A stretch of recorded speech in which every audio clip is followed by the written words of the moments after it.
Hello everyone, আশা করি সবাই ভালো আছেন।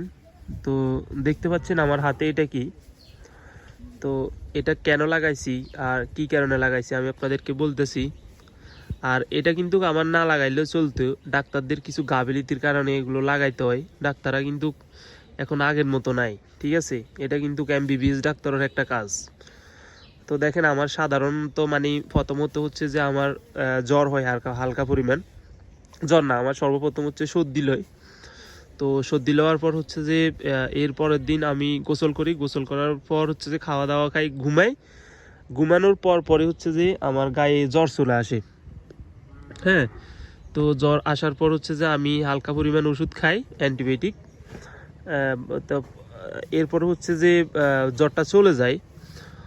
এরপরের দিন আবার আসে জ্বর। তো পরবর্তীতে আবার ওষুধ ওগুলো চেঞ্জ করে খাই। হ্যাঁ, তো এরপর হচ্ছে যে চলে যায়, এরপরের দিন আবার চলে যায়। তো চলে যাওয়ার পর এরপরের দিন সকালবেলা ঘুম থেকে উঠার পর হঠাৎ করে আমি মাথা সেন্সলেস হয়ে যাই, মানে মাথা ঘুরে পড়ে যায় আর কি। এবং পড়ে যাওয়া ওই সময় কিন্তু আমার গায়ে কোনো জ্বর ছিল না। তো মাথা ঘুরে পড়ে যাওয়ার পর আমি ভাবলাম আমার শরীরে অন্য কোনো রোগ হয়েছে। হ্যাঁ, তো অন্য কোনো রোগ হয়েছে এই অনুযায়ী, মানে যেদিন মাথা ঘুরে পড়ে যায় ওই দিন আবার কিছুক্ষণ পর, মানে আধা ঘন্টা পরে আমার গায়ে প্রচুর পরিমাণ জ্বর আসে, 103 থেকে 4 ডিগ্রি, এর না নিচে নামে না।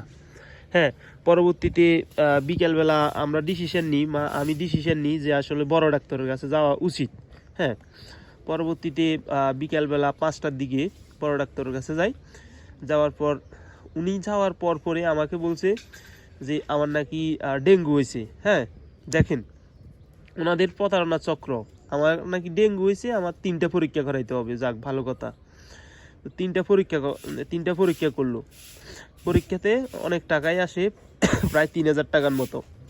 তো 3টা পরীক্ষা করাইলাম, সবগুলো পজিটিভ, মানে সবগুলো কোনোগুলো সমস্যা নেই। যে নেমোনিয়া, তারপরে ডেঙ্গু, আর একটা আছে কি জানি একটা। হ্যাঁ, ওটা করাইছি, কিন্তু সব মানে ঠিক আছে, এগুলো কিছুই হয়নি।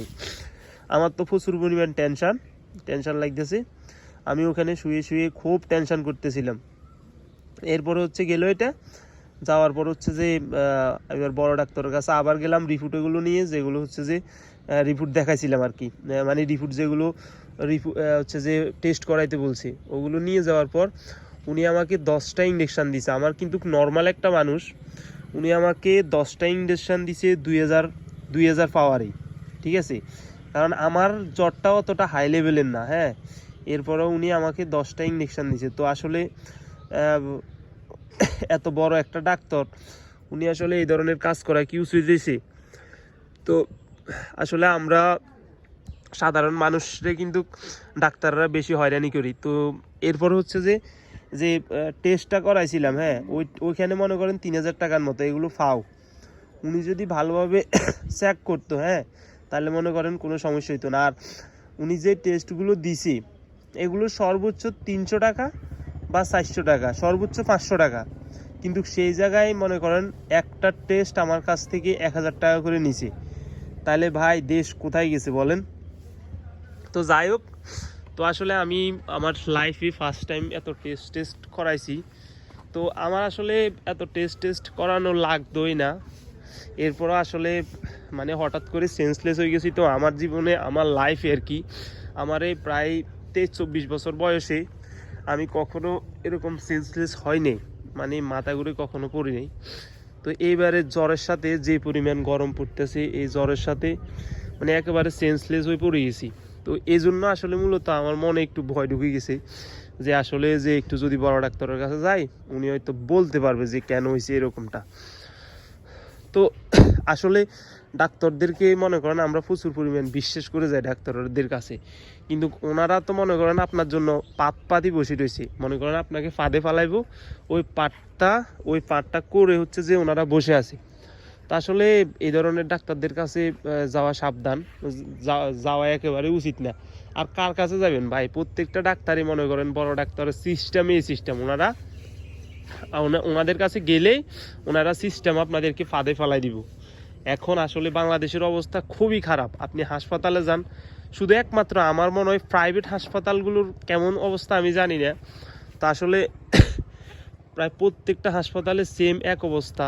মানে বড় ডাক্তারের কাছে গেলে আপনাকে ফাঁদে ফালাই দিব। তো এখন আসলে মানুষ বাংলাদেশের এমনিতেই মনে করেন পরিস্থিতি অবস্থা খারাপ, মনে করেন যারা আমাদের মতো মধ্যবিত্ত আছে, হ্যাঁ, তো ওনারা আসলে মনে করেন যে এই ধরনের কর্মকাণ্ডের সাথে মনে করেন আমি আমার আমার কথা হচ্ছে একটা, তোমরা যদি যারা বড় লোক, হ্যাঁ, ওনাদের থেকে নাও, কারণ ওনাদের তো হচ্ছে যে টাকা পয়সার কোনো অভাব নাই। যেমন আমাদের মতো গরিব মানুষদের থেকে যদি তোমরা এভাবে গলায় রশি লাগাই, হ্যাঁ, জোর করে টানি যদি নাও, তাহলে হচ্ছে যে বিষয়টা খারাপ লাগে।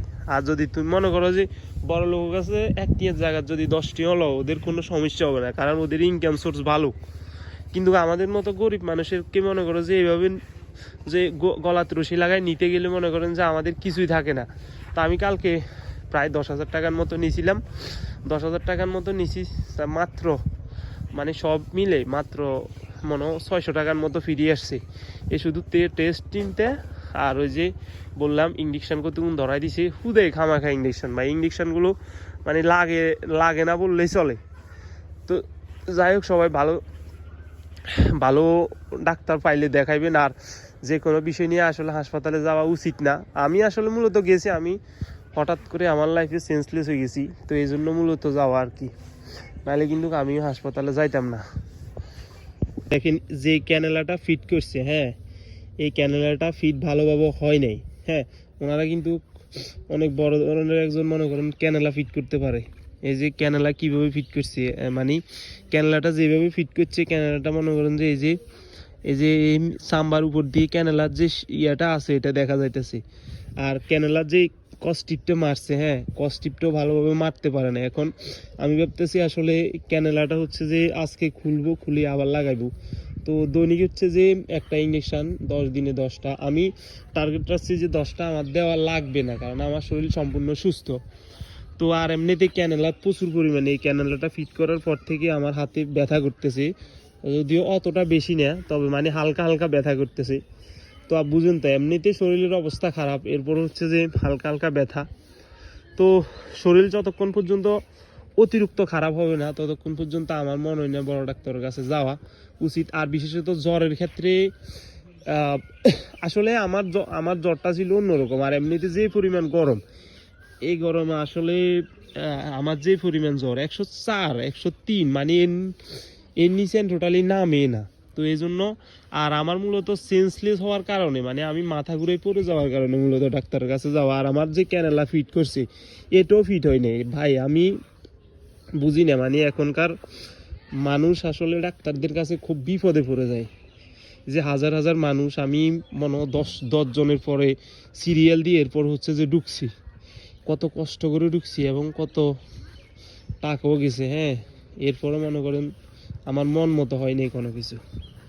তো ধন্যবাদ সবাইকে সম্পূর্ণ ভিডিওটি দেখার জন্য। আর সবাই আমার জন্য একটু দোয়া এবং আশীর্বাদ করবেন। তো আসলে আমার যে অবস্থা, এই অবস্থাতেই যাতে খুব তাড়াতাড়ি ভালো হয়ে যায়, সবাই আমার জন্য দোয়া করবেন বা আশীর্বাদ করবেন। তো ধন্যবাদ সম্পূর্ণ ভিডিওটি দেখার জন্য।